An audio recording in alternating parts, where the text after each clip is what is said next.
I'm gonna jump into this video, and it's about the day of Aubrey's passing and the following weeks after it, and just kind of how, like, what I went through.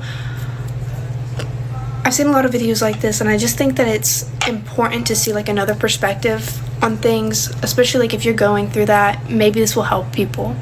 I don't know, but I've gotten to the point where I can talk about this without hysterically crying, so I think it's important for me to share the things that I went through and how I'm still getting through everything. So September 4th, 2023, I woke up at 9:30 in the morning.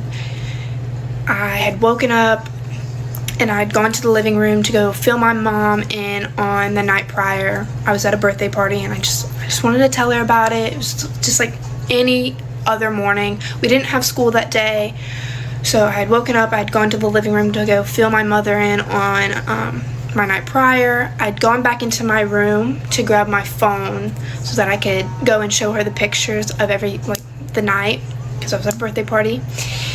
And I was in my room for max 5 seconds before I just heard, like, these blood screeching screams coming from my mother.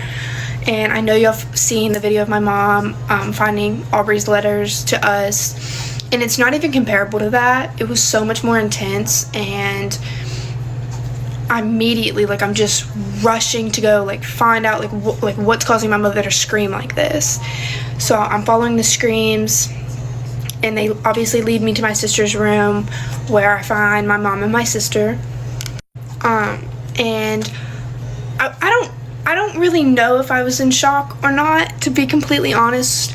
I was just so, like, I need to deal with what I need to deal with. So I'm immediately calling 911, running to my mother's room to tell my little brother, like, hey, like, don't leave this room until, like, I tell you to.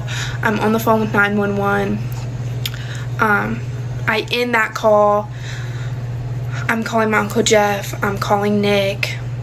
I'm just calling the people that I need to call, and then I'm trying to help my mother out the best I can. I'm just running around the house trying to do what I could.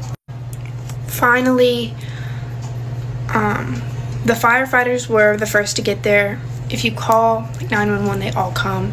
The firefighters were the first to get there, and then the cops, and then the EMTs, I believe, came.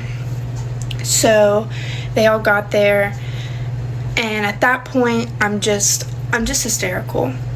I don't know what to do. I'm trying my best to, like, stay calm, but, like,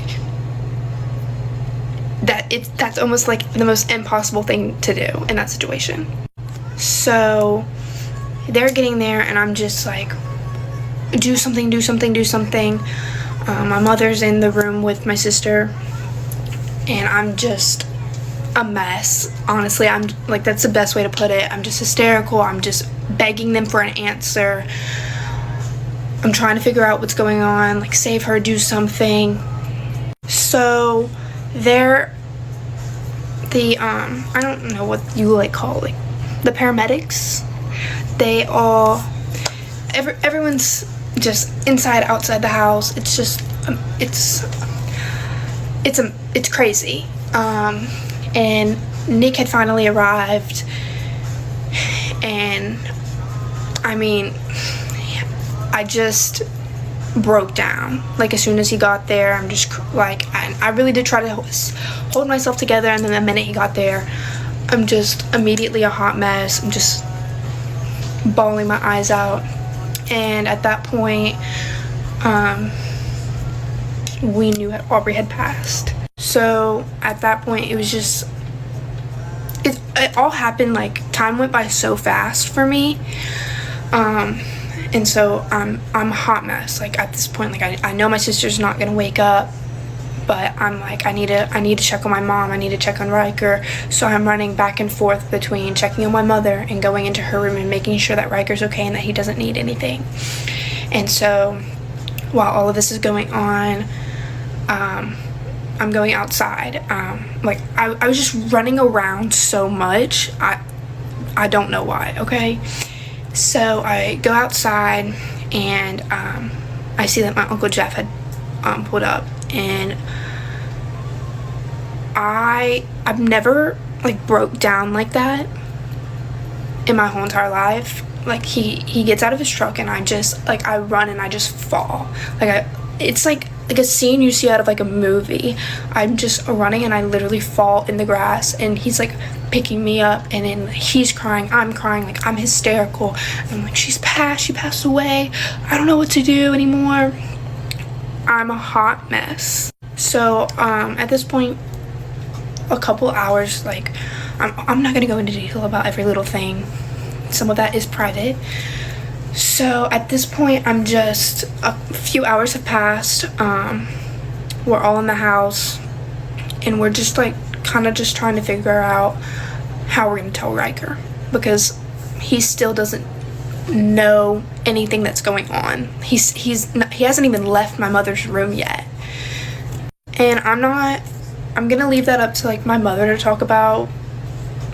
It's not my place. I'll leave. When she comes back, she can talk about it. That's just an emotional roller coaster itself. So, like the weeks following Aubrey's passing, I didn't go to school for 2 weeks. I was with my mom.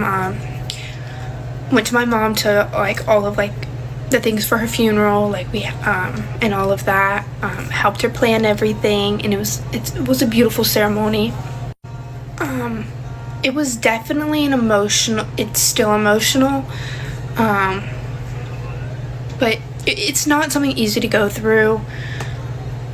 I went through for the longest time, I couldn't open up doors. Like, I don't know if and I have a therapist, okay? He says it's normal, and I'm okay now. Like, I can open doors now, but like for the longest time, I couldn't open up doors because I was so scared that something bad was going to be behind them, because September 4th I opened a door, my whole life changed. So I just couldn't open doors. I was terrified, and there was a lot of crying. I couldn't sleep by myself for the longest time.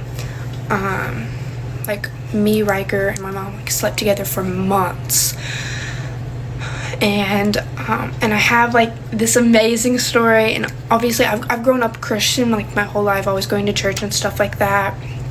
But like when Aubreigh passed away, I went through a lot, and I just was like, what if it's not true? Like, what if? And people can tell you all day long, like, you can't think about the what ifs, but be put in any position like that, and you just can't, okay? You can't not think about the what ifs. So I'm really going through it, just thinking about everything, like what if heaven and hell like aren't real, like what if, because at the time the only thing that was keeping me sane was, oh, I'm gonna see her again one day when it's my time, like I'm gonna pass and I will see my sister again one day. And so I just like was going through it, and I always say my prayers at night, and I lay my head down, and I just like, it was the craziest thing ever. It was a man's voice, and I never heard it before, ever. And it's just opened the book, and I just took it as like that was Jesus telling me to go read the Bible. And I have been, and I'm definitely, I didn't mean to cut it off, but I'm definitely healing. It's not a fast process, it's definitely slow. And grieving, like, is a crazy thing. I will literally just be in my bed and just start crying, because the reality kicks in of, oh, like, my sister's never gonna be here again. But you just have to take every day one day at a time, and